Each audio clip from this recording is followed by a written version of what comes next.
12 жыл өтүптүр. Анан териштирип атабыз кемчиликтери жана жетишкендиктери деп. Мен ушул боюнча өзүмдүн пикиримди айтып коеюн. Менин оюмча эң мындай көзгө көрүнүктүү жетишкендик бул 2010 жылдагы баш мыйзам болгон. Чын эле. Эмне үчүн экен азыр мен айтып берем. Ал эми 2010 жылдагы революциянын эң менин оюмча, менин жеке пикирим бул баягы провалы, катасы бул Отунбаева Роза Исаковнаны президент катары сактай албай калгандыгыбыз. Анткени бул адам ошондо канча бир жыл президент болуп турду, өзүнүн билимдүүлүгү, дүйнө таануусу, жөндөмдүүлүгү боюнча бир топ ушу демократиялык процесстерде Кыргызстанды алдыга сүйрөп баштаган. Бирок тилекке каршы эми ал кезде кандай келишимдер болгон, саясий келишимдер болгон мындай үстүртөн билебиз, терең билбейбиз, бирок эми ушундай бир сүйлөшүүлөр болгон экен. Роза Исаковна өзү президенттиктен баш тартып койду. Бирок ушуну күчкө салып эле мына колунда ресурс турмак. Президентке талапкерлигин койсо, менин оюмча колдой турган адамдар ошол мезгилде колдой турган адамдар көп эле болчу. Мына ушул абдан бир чоң ката болгон да. Ушул жөнүндө дагы бир ойлонушуп көрсөк. Анан 2010 жылдагы конституцияны азыркы күндө кандай кылып каралап, кандай кылып жамандабасын, мен ушуну сот катары 5 жыл күнүгө колдонуп, күнүгө окуп жүргөн адам катары айтып коюшум керек да. Бул абдан жакшы юридикалык техника жактан, мазмуну боюнча, маңыздуулугу боюнча абдан жогорку деңгээлде жазылган баш мыйзам болгон. Ага Венециялык комиссия 2010 жылы өзүнүн корутундусунда ушундой баа берген. Өзгөчө адам укуктары боюнча бөлүмгө дүйнө жүзүндө эл аралык стандарттар боюнча кандай укуктар, кандай эркиндиктер болсо, ошонун баарын толук киргизипсиңер деп абдан жогору баа берген да, адам укуктары боюнча. Эң негизги жетишкендик ушу адам укуктары боюнча мына кийин жоюлуп кетпеди. Атамбаев 2016 жылы ошону жокко чыгарып койду. Эл аралык соттордун, өзгөчө жанагы Бириккен Улуттар уюмдарынын адам укуктары боюнча комитетинин чечимдерин Кыргызстан сөзсүз түрдө аткарылсын деген ошондой берене киргизгенбиз, милдеттендиргенбиз Кыргызстанды. Аны болсо Алмазбек Атамбаев суверендүүлүгүбүзгө доо кетип атат деди дагы 2017 жылы алып койду. Бирок пайдасын көрдүк да. Ал жана Азимжан Аскаровго байлап койду. Ал эми Бектемир Акунов 2016 жылы чечим чыккан. Комитеттин чечими чыккан. Бектемир Акунов дегенди билесиңер да 2009 жылы жана Нарында ИВСте өлтүрүлгөн активист эмес беле? Митингге чыкты деп өлтүрүп койгон. Ошол боюнча чечим чыкты. Компенсация төлөп бергиле, күнөөлүү адамдарды жоопко тарткыла деди. Аксы окуялары боюнча бир топ адамга чечим чыкты. Ал дагы аткарылды. Анан бир эле Азимжан Аскаров үчүн алып койду. Бул жолу киргизгенге эч ким аракет да кылган жок. Анткени кирбейт болчу, аткаргысы келбейт, аткарбайт. Ошондуктан биз азыр ушундай бир абдан эффективдүү өзүбүздүн сот системабыз монтип кыйрап отурганда бизге оондун соту керек болчу. Азыр эми кайрылган учурда дагы ал аткарылабы, аткарылбайбы, бул жерде гарантия жок. Экинчиси, ошол адам укуктары боюнча биз адам укуктарынын баарын чектелбес укуктар, абсолюттук укуктар эч кандай шартта чектелбесин жана чектелүүгө мүмкүн болгон укуктар деп жакшынакай кылып эки бөлүп туруп, кепилдик берип, тыюуларды салып, чектелбесин депчи. Ошондой кылып түзүп койгонбуз. Эми азыр карасаңар, азыркы баш мыйзамда жана оштор айткандар масла-маслина артык кылам деп тыртык кылганы да. Эми мейли мамлекеттик түзүлүштү каалаганыңардай кылып жасай бергиле. Мага десеңер абсолюттук монархия кылып алгыла, антип эле монархия болуп калды. Бирок адам укуктарына сопсонун тизгинделип, аябай жакшынакай жазылып турган адам укуктары деген бөлүмүнө эмне тиешеси бар, эмне кийлигишет? Ушул күнгө чейин түшүнбөйм да. Сонун жазылып турган нерсени ид акмагын чыгарды. Көндө Мадумаров да парламенттен айтып атпайбы? Кандай деп түшүнсө болот? Могу жерде жазып атасыңар, адам укуктарынын баары абсолюттук чектелүүгө жатпайт деп турат. Баарын ушул баш мыйзамда көрсөтүлгөн адам укуктарынын баардыгы абсолюттук, булар чектелүүгө жатпайт деп турат.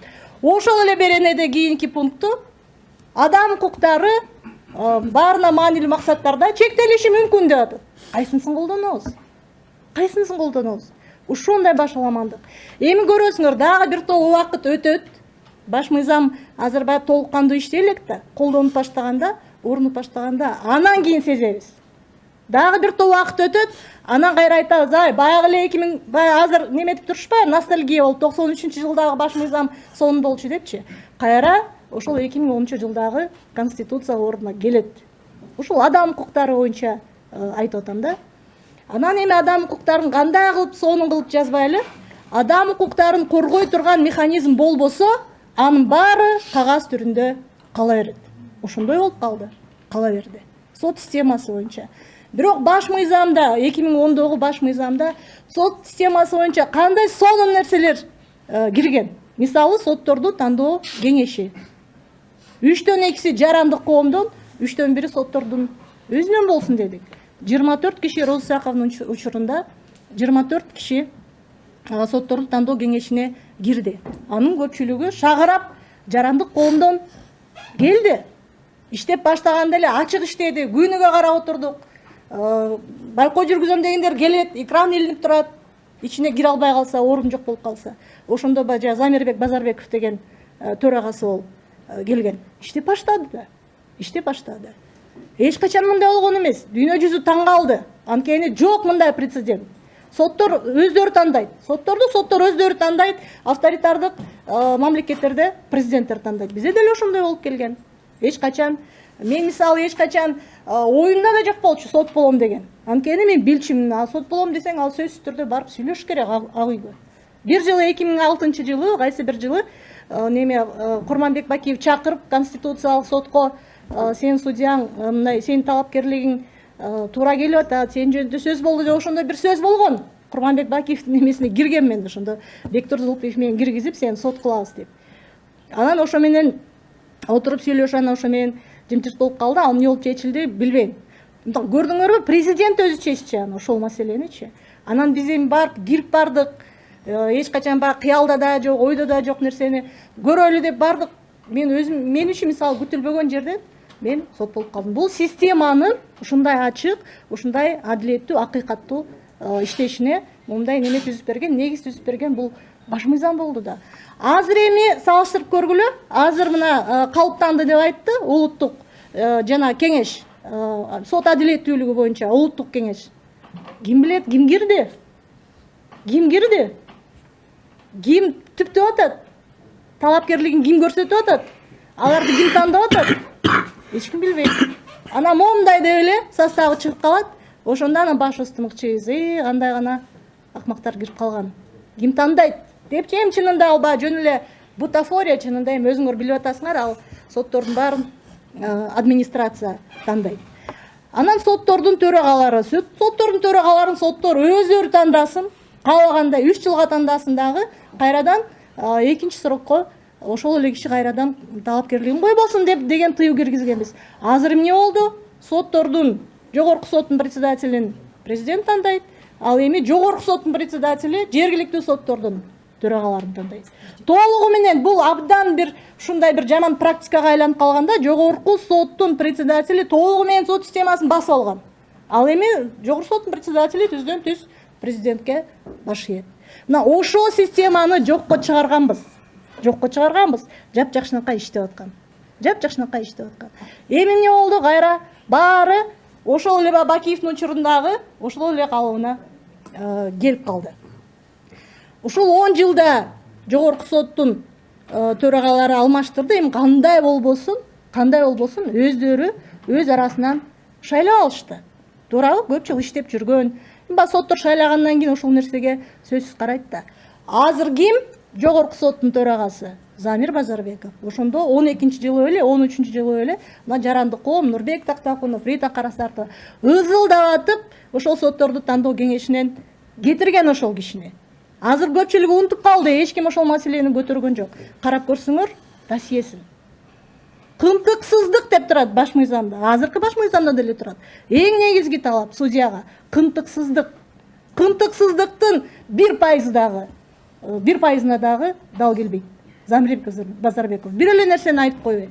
Мына 2010-жылдагы конституциянын дагы бир жетишкендиги сөз эркиндиги үчүн. сөз эркиндиги үчүн андан аша чаап кеткен учурда дагы жала жапса же болбосо мазактаса кылмыш жаза жоопкерчилигине тартылбасын, ага тыюу салынат деген. Ошо менен клевета, оскорбление деген статьялар жазык кодексинде жоюлган. А 2000 кайсы бир 5 бе 6 Замирбек Базарбеков Сабыр Жапаровдун арызы менен Каракол шаардык кеңешинин төрагасын сойду. Сой билет, ким биле? Немеге тартып атат? Жоопкерчиликке тартып атат. Клевета үчүн. Bir жылга эркинен ажыратып атат. Замир Базарбековдун ушундай чыгарган чечимдеринин бири эле бул. Бири эле. Андайлар толтура. Эми бул жагынан алганда, адам укуктары, сот жагынан алганда өзүңөр байкап атасыңдар. Акыркы эле мисалды келтирели. Право на мирное собрание. Тынч чогулуштарга болгон эркиндик, укук. Ал дагы 2010-жылдагы жетишкендик Венециялык комиссиянын таң калган деген нерсе ошол болгон. Биздин 2010-жылы биз жазып койгонбуз. Ким каалаган учурунда каалаган жерде чогулу берсин. А сөзсүз түрдө уведомление деле бербей койсун. Кааласа берсин, а бербесе дагы алардын чогулуш өткөргөнгө аларга тоскоолдук болбосун деп ошондой кепилденген. Дагы деле ошентип турат. Бул жолу эмнегедир көңүл бурушкан жок дагы ошол бойдон калтырып коюштур. Мен ойлогом, бир эле асылганда ошону чектейт болуш керек депчи. Ошол бойдон калды. Бирок 2010-жылдан кийин деле Садыр Жапаров 2 жолу, 3 жолу кармалыптыр. Ошондой соттун тыюусу турганда, митинг өткөрүлбөсүн деген соттун тыюусу турганда, митинг өткөрүп, өзү дагы, жакындары дагы, билесиңер, 2017-жылы биз ошол жерде турганбыз, ГКНБнын жанында, митингде. Эркиндик үчүн. Эми кайра эле ошол жазылып турган нерсени, баш мыйзамда жазылып турган нерсени булар ар кандай жолдор менен соттун чечими менен чектеп атат дагы. Эми канчалык болбосун ушундай жарандык активисттер чыга берет. Эми өзүңөр ойлоп көрсөңөр, 3 киши Нурбек Тактакунов, Динара Ушунракунова, Азиза Абдрасулова, 4 киши. Өндүрүш Токтонасыров Орусиян посольствосунун жанында жөн эле момтип турат. Үчөө айыпка жыкты. Нурбекти азыр 5 күнгө жаап койду. Бул эмне деген саясат? Ушу 4 киши ошол жерге чогулуп, бир чоң бир коркунуч жаратып атабы? Бийликке, же болбосо орус элчисине. Эч кандай коркунуч жараткан жок. Бар болгону ошол жанагы нааразычылыгынан, посолдун нааразычылыгынан өз жарандарын биздин бийлик мазактап, укуктарын чектеп, камап коюп атат. Болбогон эле нерседен.